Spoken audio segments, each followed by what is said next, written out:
দরজায় calling bell বাজতে দ্রুত উঠে গিয়ে দরজাটা খুলে দেয় জিন। জাংকুক দাঁড়িয়ে আছে দরজার সামনে, বৃষ্টির পানিতে ভিজে গেছে ওর পুরো শরীর। জাংকুকের কোলে জ্ঞান হারা অবস্থায় তেকে দেখে বুকটা কেঁপে উঠল জিনের। মনে মনে বলে, মেয়েটার সাথে খারাপ কিছু হলো না তো? জিনকে পাশ কাটিয়ে সোজা তেকে কোলে করে উপরে তুলে নিয়ে গেল জাংকুক। রুমে নিয়ে বিছানায় শুয়ে দিয়ে দরজাটা বন্ধ করে দেয়। কিছু না ভেবে চেঞ্জ করে দিল ওর পরনের ভিজে শাড়িটা। তের মাথার কাছে বসে আছে জাংকুক। জ্ঞান এখনো ফিরেনি। জাংকুকও চাচ্ছে না জ্ঞান ফিরুক, কারণ জাংকুক বুঝে গেছে এই মেয়ে জাংকুকের উপর ভীষণ অভিমান করছে। ভুল ভাঙাতে হলে জ্ঞান না ফেরার আগে জাংকুক দেশ ছেড়ে চলে যাবে। আপন ভেবে স্ত্রীর অধিকার দেওয়ার পরও তে জাংকুককে ভুল বুঝে আছে, কিছু শোনার চেষ্টাই করছে না। জাংকুক সোজা রেডি হয়ে শার্ট প্যান্ট পরে একটা স্মার্ট ওয়াচ আর মাথার এলোমেলো চুলগুলো হাত দিয়ে পিছনে ঠেলে সিঁড়ি বেয়ে নিচে নেমে আসছে। পিছনে রয়েছে বুগাম হাতে ব্যাগপত্র নিয়ে। ড্রয়িং রুমে উপস্থিত হতে সবাই তাকে আছে। কাউকে কিছু না বলে জাংকুক চলে যাচ্ছে কোথায় বুঝতে পারে না কেউ। কোথায় যাচ্ছিস বাবা? যেখানে এতদিন ছিলাম সেখানে ফিরে যাচ্ছে আম্মু। আমার জব আছে, তুমি তো নিশ্চয়ই জানো। বাইরের দেশে চলে যাবি কেবল শুধু চাকরির জন্য? দেশে থাক না বাবা, আমাদের এত বড় ব্যবসা, এই বাড়ি গাড়ি সব তো তোর জন্যই। তোমাদের সবার আমার জন্য চিন্তা হয় কবে থেকে? জাংকুকের এমন কথায় নামজুন আর জিন ছল ছল চোখে তাকিয়ে থাকে জাংকুকের দিকে। কিছু বলার সাহস পাচ্ছে না, কারণ বুগামের থেকে সবকিছু শুনছে তারা সবাই। তের সাথে কি হয়েছে, এত ভালোবাসা দেওয়ার পরও কাইকে তারা মানুষ করতে পারেনি। জিন আর নামজুনের ভেবে আফসোস হলো। জ্ঞান ফিরে আসছে তের। আশেপাশে তাকিয়ে বুঝলো রুমটা জাংকুকের, বাড়ি সবাই ঘিরে রেখেছে ওকে। তে তবে ভুল দেখেনি, জ্ঞান হারানোর আগেই মানুষটা জাংকুকেই ছিল। বিপদে পড়লে ওই মানুষটা ছাড়া কে বা তাকে সাহায্য করবে। তে জাংকুককে খুঁজল চারিদিকে তাকিয়ে, কিন্তু কোথাও জাংকুক নেই। জিন তের মাথায় হাত বোলাতে বোলাতে বলে, তুমি কাকে খুঁজছো মা? আম্মু, আপনার ছেলে কোথায়? তাকে যে আমার সরি বলতে হবে, আমি ভীষণ ভুল করছি, তাকে ভুল বুঝে। ও চলে গেছে তে? বুকের ভিতর মোচড় দিয়ে উঠল তের। জাংকুক চলে গেছে মানে? কোথায় গেছে তাকে ছেড়ে? চলে গেছে মানে কোথায় চলে গেছে আম্মু? আমাকে বলো, কোথায় গিয়েছেন উনি? আমিও যাব ওনার কাছে। জাংকুক চলে গেছে তে ওর কাজের জায়গাতে ফিরে গেছে। যাওয়ার আগে আমাকে বারবার বলে গেছে তোমার কলেজের কাছের হোস্টেলটাতে তোমাকে রেখে আসতে। জাংকুক নিয়ম করে টাকা পাঠাবে প্রতি মাসে। তোমাকে মন দিয়ে পড়াশোনা করতে বলছে। দপ করে বিছানায় বসে পড়ল তে। চোখ দিয়ে পানি পড়ছে। তে মনে মনে বলে, আমি তো নিজের ভুল বুঝেছি। তোমার থেকে দূরে সরে গিয়ে বুঝেছি তুমি ছাড়া আমার আপন কেউ নাই। তাহলে তুমি কেন বুঝতে না জাংকুক? আমি কষ্ট পাবো, তোমাকে ছাড়া থাকতে পারবো না। সবকিছু জেনেও তুমি চলে গেলে। কেন ছেড়ে গেলে আমাকে? কোথায় পাবে এখন জাংকুককে তে? কষ্ট পেলে কে বা সান্ত্বনা দেবে? সবাই কেন আমাকে ছেড়ে এভাবে চলে যায় বলতে পারেন? মা, বাবা, ভাইয়া, শেষ আপনিও। জাংকুকের ডুপ্লেক্স বাড়ির সামনে এসে থামল কালো রঙের মার্সিডিজ কারটা। জিমিনের কাছে বাসার চাবি থেকে শুরু করে সবকিছু রেখে গিয়েছিল। গাড়িটা নিয়ে এতদিন ইচ্ছে মতো ঘুরেছে জিমিন। আজকে যার জিনিস তাকে ফিরিয়ে দিল সে। জিমিন বাসায় ঢুকলো না আর। জাংকুকের ফ্ল্যাট থেকে কিছু দূরে গেলে জিমিনদের ফ্ল্যাট। জাংকুকের ফ্ল্যাটের ছাদ থেকে স্পষ্টই দেখা যায় ওর রুমের ব্যালকনি। তাই আর গাড়ি নিল না, হেঁটে চলে গেল নিজের ফ্ল্যাটে। জাংকুক ভিতরে ঢুকে কোনো দিকে না তাকিয়ে ওয়াশরুমে চলে গেল। লম্বা একটা শাওয়ার নিয়ে ফিরে এলো আবার। বিছানায় এসে শুয়ে পড়ে। মাথার পিছনে দুই হাত দিয়ে চোখটা বন্ধ করলো ঘুমাবে বলে, কিন্তু এ কি হলো? চোখের সামনে তে এসে ঘোরাঘুরি করছে কেন? কেন ওর হাসি মাখা মুখ, চঞ্চল হরিণের মতো চোখ দুটি চাহনি আর সেদিন রাতের কথা বারবার ভেসে উঠছে চোখের সামনে। সবকিছু ভেবে আবার জোর করে চোখ বন্ধ করলো জাংকুক। কিছুক্ষণ ঘুমানোর প্রয়োজন। এদিকে বাস সিঁড়ি থেকে পরীক্ষা দিয়ে বের হলো তে। মাঝপথে শুরু হয়েছে বৃষ্টি। এখান থেকে দ্রুত হেঁটে গেলে হোস্টেলে পৌঁছে যাবে কয়েক মিনিটে, কিন্তু ওর পা যে চলছে না। মাথাটা বাড়ি বাড়ি লাগছে, শরীরটাও কেমন করছে। বৃষ্টি শুরু হলো আচমকা। তে কি যেন ভেবে দপ করে বসে পড়ে মাঝ রাস্তায়। বৃষ্টির পানি আর চোখের পানি এক হয়ে গেল ততক্ষণে। হঠাৎ মনে হলো কেউ মাথার উপর ছাতা ধরে রেখেছে ওর। টুটের কোণে হাসি ফুটে উঠল মুহূর্তে। সে যা ভাবছে তা কি সত্যি? জাংকুক ফিরে এসেছে? মাথার উপরে ছাতা ধরা মানুষটাকে দেখলো তে। না তো, জাংকুক না, স্বয়ং তার ভাইয়া এসেছে। এই মানুষটার জন্যই তো অপেক্ষা করছিল সে। অবশেষে আসলো সুগা। এতদিন পরে বাইকে দেখে তে তো আনন্দ হওয়ার কথা, কিন্তু আনন্দ হচ্ছে না কেন?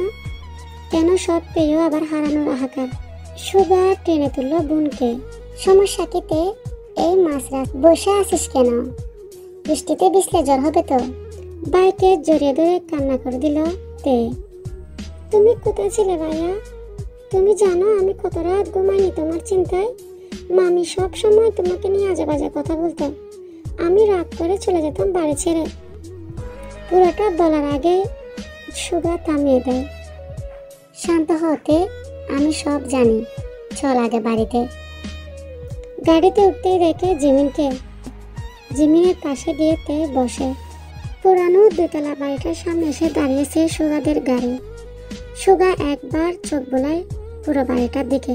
ঠিক কতদিন পর আবার নিজের বাড়িতে পা রাখলো তার জানা নাই। আসতে পারবে এটা কল্পনার বাইরে ছিল। সবটাই আল্লাহর ইচ্ছে আর জিমিন জাংকুকের চেষ্টার ফল। দরজায় টকটক আওয়াজ কানে আসতে লিসা গিয়ে দরজা খুলে দেয়। দরজার ওপারে মানুষগুলোকে দেখে লিসা অবাক হয়ে যায়। বাড়িটা ছিল সুগাদের। সুগার মা বাবা যখন করে অ্যাক্সিডেন্টে মারা যায়, তখন ওদের দায়িত্ব নিতে ওর মামা এখানে আসে ওর মামিকে নিয়ে। মামার লোভ না থাকলেও মামি অবশ্যই বাড়িটা জমি জমা লোভে পড়ে আসছিল। কি হলো মামি? আমি বেঁচে আছি দেখে অবাক হলে বুঝি? না না, তা হবে কেন সুগা? ভিতরে আসতে বলবে না? হ্যাঁ হ্যাঁ, ভিতরে আসো, তোমাদেরই বাড়ি, তোমরাই তো আসবে। আমার অনুমতি লাগে বুঝি? অথচ আমার বাড়ি থেকে তুমি আমার বোনকে বের করে দিয়েছিলে। এমনটা কেন করেছিলে মামি? আমার অনুপস্থিতিতে তুমি আমার বোনকে বিয়ে দিতে চেয়েছিলে কোন সাহসে? সুগার কথা বলার ধরনে ভয় পেলেন লিসা। কেঁপে উঠলেন হালকা করে। এখন কি সুগা বাড়ি থেকে বের করে দিবে তাদের? অসুস্থ স্বামী আর বিয়ের উপযোগী মেয়েকে নিয়ে কোথায় যাবেন তিনি? রাস্তায় হাঁটা ছাড়া যে আরো কোনো উপায় নাই। লিসা হঠাৎ করে জাংকুকের পা দুটো ধরে হাউমাউ করে কান্না করে দিলেন। ক্ষমা করে দে বাবা, আমার ভুল হয়ে গেছে। আমি এত কিছু ভাবিনি। তে সুখে থাকবে ভেবে বিয়ে ঠিক করেছিলাম। সুখে থাকবে বলে নাকি নিজের মাথার উপর থেকে ঋণের বোঝা নামাতে বিক্রি করতে চেয়েছিলে আমার বোনকে? আমি বেঁচে থাকতে ওর সাথে এমন অন্যায় করার সাহস কিভাবে দেখালে তুমি? নাকি ভেবেছিলে আমি মরে গেছি? বাবা, আমাকে এবারের মতো ক্ষমা করে দে। আমি কোথায় যাবো এ বাড়ি ছেড়ে? আমাকে প্লিজ বের করিস না। আমি আপনার মতো এত অমানুষ না। আমি আপনাকে এখান থেকে বের করতে আসিনি। আমি এসেছি তেকে নিয়ে যেতে আমার সাথে। আমি লন্ডনে সেটেল হয়ে গেছি। তেকে শহর সাথে নিয়ে ওখানে ফিরব। আপনারা আপনাদের মতো এখানেই থাকুন, সবকিছু দেখে শুনে রাখুন, সমস্যা নাই। লিসা সুগার কথায় অনেক খুশি হয়ে যায়। তাড়াতাড়ি কিচেনের দিকে দৌড় মারে রান্না বান্নার আয়োজন করতে। কথা ছিল তের এক্সামের পরে লন্ডনে ফিরে যাবে সুগারা। কিছুদিন হলো পরীক্ষা শেষ হয়েছে তের। এর মধ্যে আবার জিমিনের আব্বু আম্মু এসেছেন দেশে। সুগা আর জিমিনের আংটি বদল হয়েছে অনেক আগে। বিয়েটাও ফেলে রাখতে চাইলেন না ওনারা। সুগা দেখতে সুন্দর, ভালো চাকরি করে, তারপর আবার একমাত্র মেয়ের পছন্দ। তাই তো তারা আর বিয়েতে বাধা দেয়নি। সুন্দর মতোই বিয়ে হয়ে গেছে জিমিন আর সুগার। পরীক্ষা শেষ হয়েছে অনেকদিন হচ্ছে। তের রেজাল্টও এবার বেরিয়ে যাবে। তাই আর দেরি করলো না সুগা। আজকে ওরা ফিরে যাবে লন্ডনে। বাড়িতে এখনো আছেন লিসা। সুগার কাছে লিসা চিরকৃতজ্ঞ। এত কিছুর পরেও যে ঠাঁই দেবে বাড়িতে ধারণা তো ছিল না লিসার। লন্ডনে সুগার ফ্ল্যাটে ঘুমাচ্ছে তে। রাত এখন অনেক। ঘুমের মধ্যে মনে হচ্ছে কেউ এসে পাশে বসেছে ওর, আর ঠোঁট দিয়ে স্পর্শ করে যাচ্ছে ওর পুরো মুখে, হাত দিয়েও স্পর্শ করছে শরীরের ভিতর। বারবার মনে হচ্ছে এই স্পর্শের সাথে পরিচিত সেই। আচমকায় চোখ খুলে তাকালো তে, দরজার দিকে তাকিয়ে দেখলো আগের মতোই বন্ধ আছে। শুকনো ডুব গিলে উঠে বসলো। যে না পাশ ফিরে তাকালো, দেখলো জাংকুকের মুখ। ঠোঁট কামড়ে হাসতেছে জাংকুক, তের দিকে তাকিয়ে আছে গভীরভাবে। অবাক হয় তে, এত রাতে জাংকুক ওর রুমে কিভাবে আসলো, কি বা করছে এখানে। চিৎকার দিতে চাইল, তার আগে জাংকুক নিজের হাত দিয়ে মুখ চেপে ধরল তের।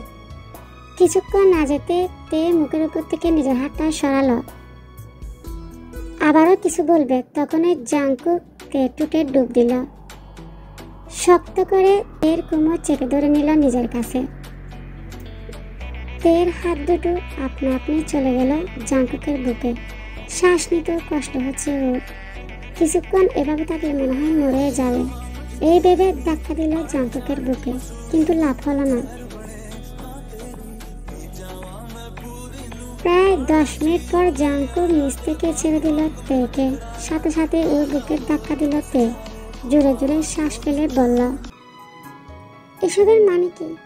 কেন এসেছেন এখানে? তোমাকে আদর দিতে এসেছি বউ। কতদিন হলো আদর দিই না। আমার আদরের অভাবে অনেকটাই শুকিয়ে গেছো তুমি। একদমই না, বাজে কথা বলবেন না। তাহলে নিশ্চয় আমার চিন্তায় শুকিয়েছ। আমারও তো উচিত ছিল দিনে 3 বেলা আদর দিয়ে তোমাকে সুস্থ করে তোলা। যতই হোক আমার একমাত্র বউ তুমি। আপনি কি ভেবেছিলেন আপনার বিরহে মরে যাব আমি? দেখুন আমি বেঁচে আছি, হাঁটাচলা করছি। এইসব মন ভোলানোর কথা বাদ দিয়ে চলে যান এখান থেকে। কথাগুলো বলে বিছানা থেকে উঠতে নিলে জাংকুক এক টানে ওকে বসালো নিজের কোলে, বুকের সাথে মিশিয়ে নিল। আমাকে ভুলে গেছো তে? হ্যাঁ ভুলে গেছি। আমি বেঈমানদের মনে রাখি না। যে আমাকে ভুলে গিয়ে ভালো থাকতে পারে তাকে আমি মনে রাখবো কেন? আরও কত কথা বলতে চেয়েছিল তে, কিন্তু বাধা দিল জাংকুক। আবারও টুটে টুট ছোঁয়ায়। তে জানে কি হয়, আর বাধা দিল না। কামছে ধরে জাংকুকের এলোমেলো মাথার চুলগুলো।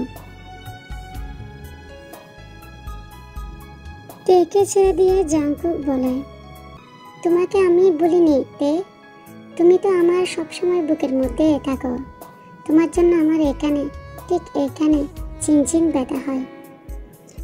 প্রিয় মানুষটার এমন কথায় তের ভিতরে ভিতরে কষ্ট পাচ্ছে। ইচ্ছা করছে জাংকুককে জড়িয়ে ধরে কান্না করতে, কিন্তু আবার জেদ হচ্ছে। মনে পড়ে যাচ্ছে জাংকুক ওকে কত কষ্ট দিয়েছে এতদিন।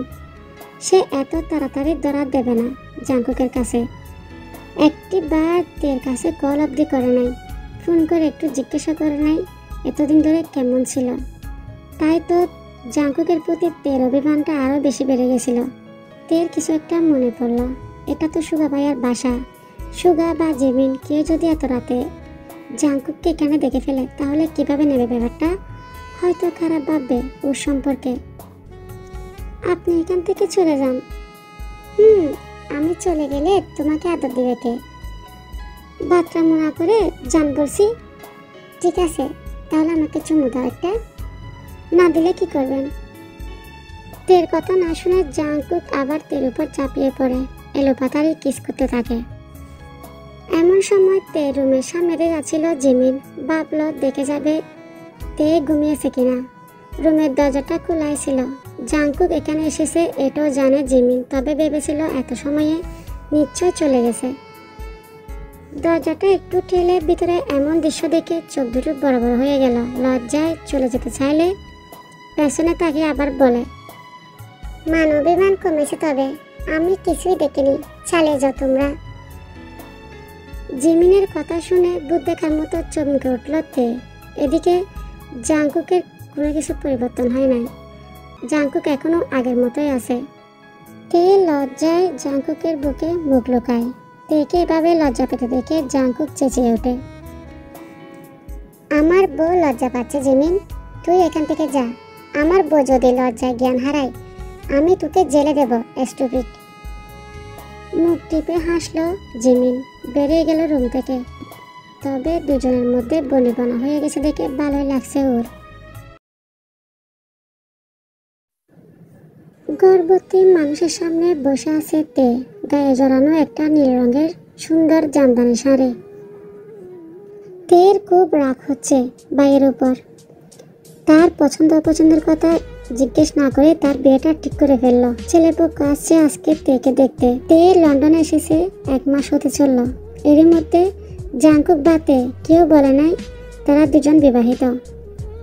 তাই তো সুগার কাছে ভালো প্রস্তাব আসতে সুগার রাজি হয়ে যায়। তেকে কিছু বলার সুযোগ না দিয়ে রেডি করে নিয়ে আসে ছেলেপক্ষের সামনে। হঠাৎ দরজায় ভীষণ শব্দ হলো। সবাই সেদিকে তাকাতে জাংকুককে দেখতে পায়। জাংকুক রেগে মেগে দাঁড়িয়ে আছে ওখানে। সুগা বুঝলো না জাংকুকের এমন আচরণের মানে কি। এসব কি জাংকুক? একই প্রশ্ন তো আমারও। এসব কি?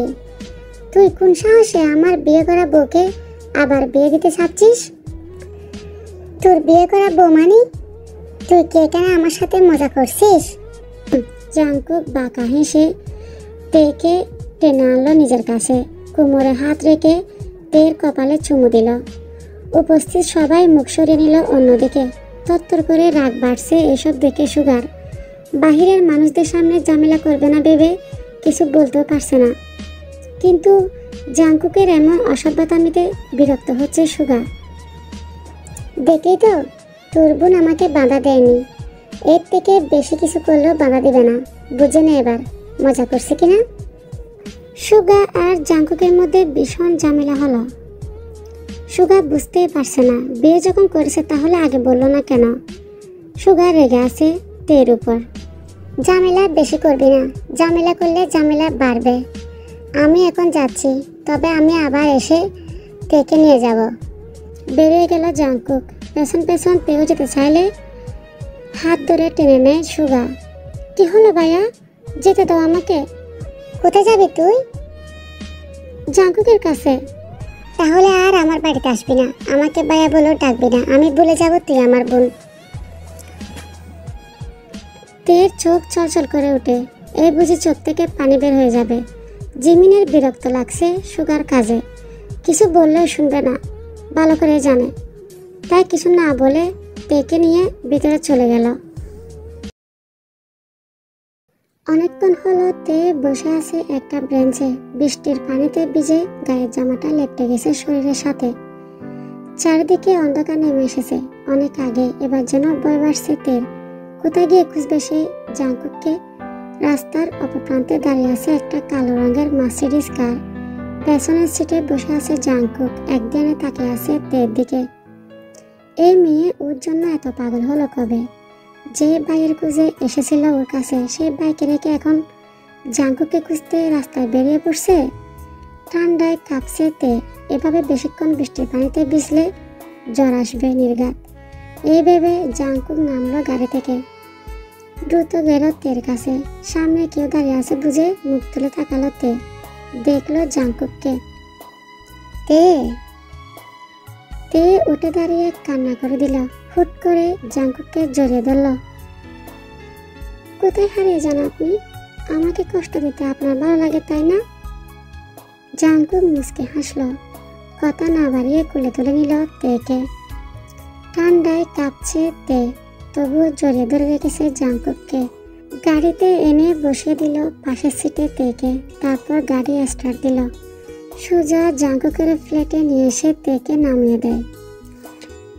গাড়ি থেকে তেকে কোলে তুলে সোজা নিজের রুমে নিয়ে আসলো জাংকুক। বিছানায় ফেলে গায়ে থাকা ভিজে জামাটা খুলে দিল। তে নিবু নিবু চোখে তাকালো জাংকুকের দিকে। জাংকুকের কেমন অস্থির লাগছে। শার্টের বোতামে হাত চালাতে চালাতে এগিয়ে আসলো তের দিকে। জাংকুকের মুখের গরম শ্বাস আশ্রে পড়ছে তের চোখে মুখে। আলতো করে নিজের ঠোঁট ছোঁয়ায় তের পুরো মুখে। তে নিজের হাত বুলালো জাংকুকের ঘন চুলের বাজে।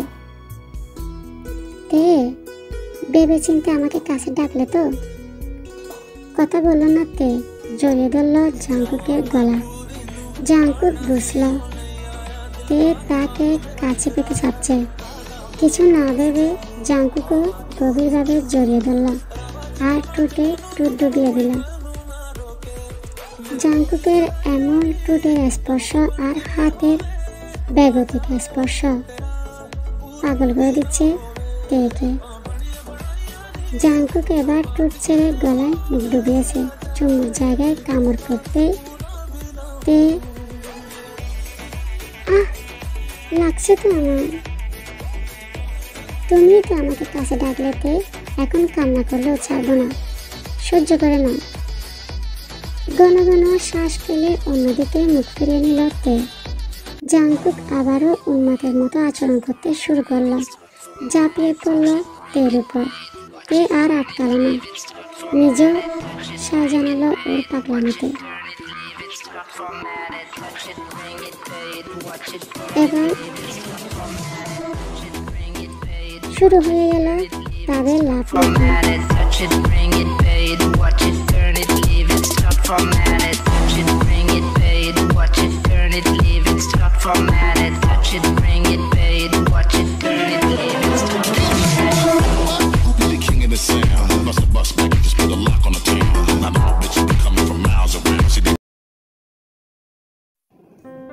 বারবার ফোনে কল আসায় বিরক্ত হচ্ছে জাংকুক।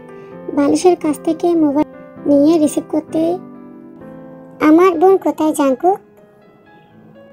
যেখানে তাকার সেখানেই আছে। তুই ওকে ম্যানিপুলেট করে নিজের কাছে নিয়ে গেছিস, তাই না? তোর বোন আমি বলতে এতটাই পাগল, ম্যানিপুলেট করার দরকার পড়ে নাই। আমি তোকে দেখে নেব জাংকুক। যখন তখন যা ইচ্ছা তা আবদার করলে তো হবে না সুগা। তোদের মতো নিউলি ম্যারিড কাপল না হলেও বউকে কাছে পেয়েছি অনেক দিন পর। আমাকে দেখার সুযোগ আর পাবি না। এখন তোর বোনকে সময় দিতে হবে। রেগে মেগে সুগা লাইনটা কেটে দেয়। সুগাকে এমন রাগ করতে দেখে পাশ থেকে জিমিন দৌড়ে আসে। তে আর জাংকুকের পুরো ব্যাপারটাই সুগাকে বুঝিয়ে বলে। সব কিছু শুনে সুগা শান্ত হয়। তে ক্লান্ত, অচেতন শরীরটা পড়ে আছে বিছানায়। বিছানার চাদরটা গায়ে টেনে রেখেছে কেবল। জাংকুক একবার তাকালো তের দিকে। ওর পুরো শরীরে লালচে দাগগুলো স্পষ্টই দেখা যাচ্ছে। জাংকুকের রাগ হলো নিজের উপর। হুঁশ জ্ঞান হারিয়ে নিজের অজান্তেই কষ্ট দিয়ে বসেছে তেকে। বেশি কিছু ভাবল না। বিছানায় শুয়ে থাকা তেকে করে তুলে নিয়ে গেল ওয়াশরুমে। শাওয়ারের পানি এসে উন্মুক্ত পেটে পড়তে তীব্র জ্বালায় চোখ মুখ কুচে বন্ধ করে নিল। জাংকুক পরম যত্নে তেকে জড়িয়ে নিল নিজের বুকে। শরীরটা মুছে দিয়ে আবার নিয়ে আসলো রুমে। তের গায়ে জাংকুকের শার্ট ব্যতীত আর কিছু নাই। তেকে এই অবস্থায় দেখে জাংকুক ঠোঁট কামড়ে হাসে। এটা দেখে তের প্রচন্ড রাগ হয়। রাক্ষস কোথাকার। জাংকুক তের কাছে গিয়ে মুখের উপর থেকে চুলগুলো সরিয়ে কানে গুজে দেয়। ফিস ফিস করে বলে, বলছিলাম না বুঝে শুনে কাছে ডাকবে আমাকে। কথাটি বলে জাংকুক তেকে আরো শক্ত করে জড়িয়ে ধরতে নিলে তে চিৎকার করে ওঠে, আহ ব্যথা পাচ্ছি তো, সরুন। না সরব না। আমাকে কষ্ট দিয়ে শান্তি পান আপনি? ভালোবাসা তো দিয়েছি বউ, ওটা দেখলে না? বিছানায় শুয়ে থাকা তের ছোট্ট বুকে নিজের মাথাটা রাখলো জাংকুক। জড়িয়ে ধরে চোখ দুটো বন্ধ করলো নিজের। তেকে এতটা কাছে পেয়ে জাংকুকের আজকে অনেক বেশি নিজেকে সুখী মনে হচ্ছে। জাংকুক তেকে আরো গভীরভাবে জড়িয়ে ধরে। তেও দুই হাত জাংকুকের পিঠের উপর রাখে।